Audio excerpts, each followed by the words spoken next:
Hi, today I want to talk to you about something that people have a lot of misunderstanding about and why it's important to me, and that's working with past lives. You know, I originally started being interested in past lives mainly because I was working in Mexico, and many clients came to me having really poorly conducted past life sessions, and they were very, very, very upset. So I decided at the time, well, at least I can teach people how to conduct a past life regression that helped the client and didn't leave them traumatized. Let me give you an example. A client came to me and said, I'm terribly depressed, I feel suicidal, I had this past life regression with this therapist and it was terrible. And what happened? Oh, I discovered in the 1600s I was a nobleman, and the peasants in the field were hungry and they were giving me trouble, so I crucified 100 of them. What kind of horrible person am I? What kind of, I did that, I put them on crosses, I killed 100 of them, I'm terrible. Well, we have no idea if that was a past life, if that's a metaphor, and I simply said to him, you did that? And he began to cry, I don't deserve to live, I should kill myself. I said, but this is Ericksonian, and you have to know how to do this. But babies aren't born thinking about crucifying. What could have happened to you then that you would have responded that way? And he looked at me, and it shifted him from a perception that he was a horrible human being, cursed for the rest of his life, and he should die, to a perspective.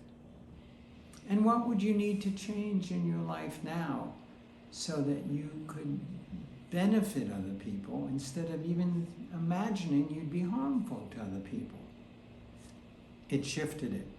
But as I really trained in this and so on, I realized, well, wait a minute. Now, for me, it was very challenging and very interesting because Erickson said, no, we don't work with past lives because there's no scientific proof, and he refused to see people with past lives. And I thought, this doesn't make sense, because in Brazil, around 70% of your clients are comfortable enough to even think that there might be a past life or believe in a past life. So it'd be kind of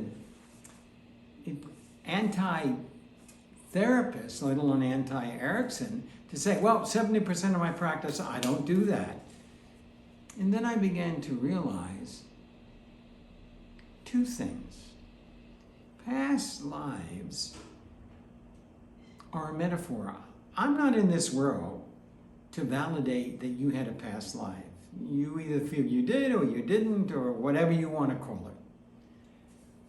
But I'm here if it's something we can connect to and use to help you take your next step forward in your present life, or sometimes past lives seem to emerge spontaneously.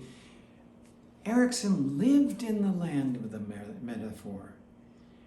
And past life is a metaphor to be used in a productive way in your present life. I don't work with past lives when the person says, oh, that's why I'm such a mean person today and I can't help it because in my past life I did this and now I'm suffering for it. No, that's just an excuse not to change and become a more productive person in this life, because I have news for you. Your past life is gone. It's not coming back.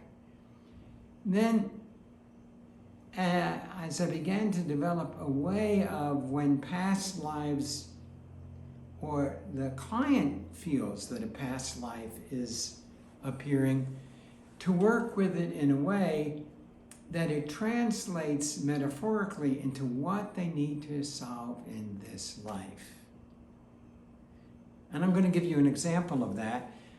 I had a man who came to me for past lives, so I'm not going to turn him away, and we did the appropriate preparation, but he wasn't getting there. He wasn't getting there. And I knew, and this is what I can teach you, to say to him, something is missing in the way we approach this. What's needed? And he said to me, you need to sit back more and just really encourage something in me to open that door. So he was telling me what language I had to weave into the induction. And I did. Now, he was an interesting client. He was a bachelor. He was in his 40s. He rarely dated. If he dated a woman 1 or 2 times, and then it never worked. He wasn't very effective in his job, and he was quite an unhappy person. So he came out of the past life regression, and he said to me, wow, you said just the right things. Well, they were his things. I had a past life. And he said, many, many, many years ago, maybe 1600s, 1500s, I was a sailor. And I went to sea because that's the only way I could make money and really be successful. And I had a wife and a child. And we were out at sea, a big storm came, and I drowned. And my spirit came back and saw my wife and my child walking on the beach, and my child was grieving, and my wife was half dead. And I said to myself, I will never connect to a woman or have a child, because if I should die like I died at sea, I don't want to cause anybody this grief. And clearly, I should have the kind of job that I can manage, but not one that moves me forward, because going to sea moved me forward. I made much more money at that time than I could have made doing anything else. And I just listened, and then I said to him, is that the only lesson that you learned? Now, I have to be honest with you. My connection to him said to me, he's making up a metaphor. This doesn't feel like a past life. But you know what? It doesn't matter. I treated it like it was a past life.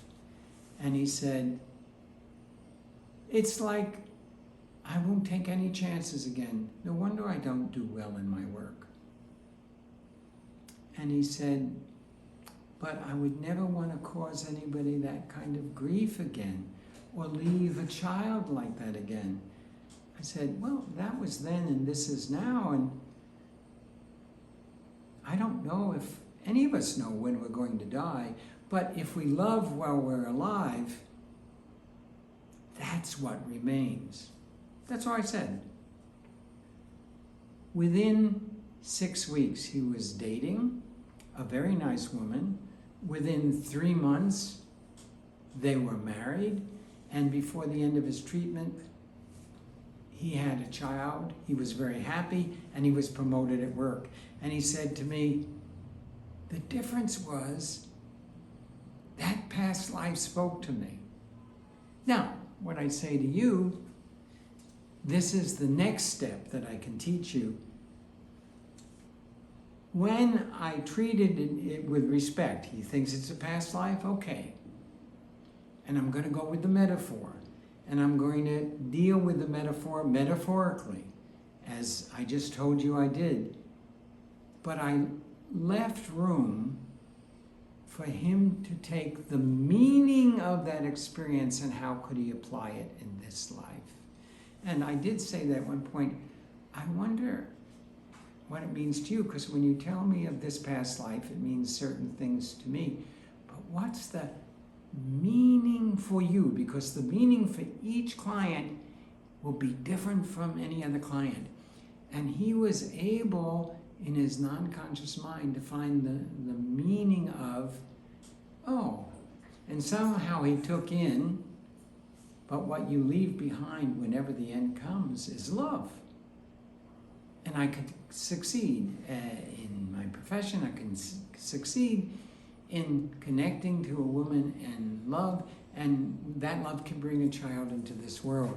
So I've enjoyed sharing with you a progression of my growth and how I use past lives now. And I can teach you how to do that.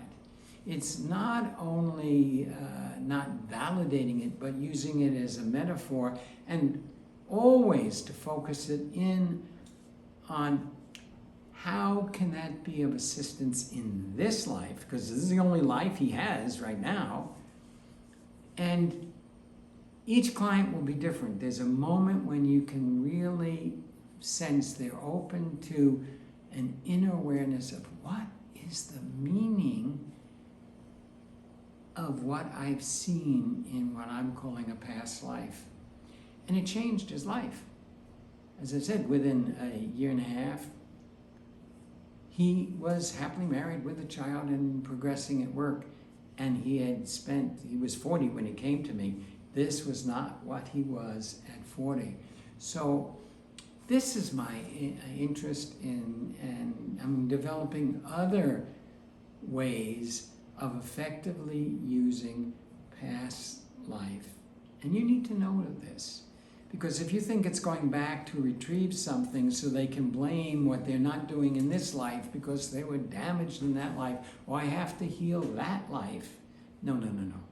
And what I can tell you is, until you heal this life, you're very unlikely to have a past life experience.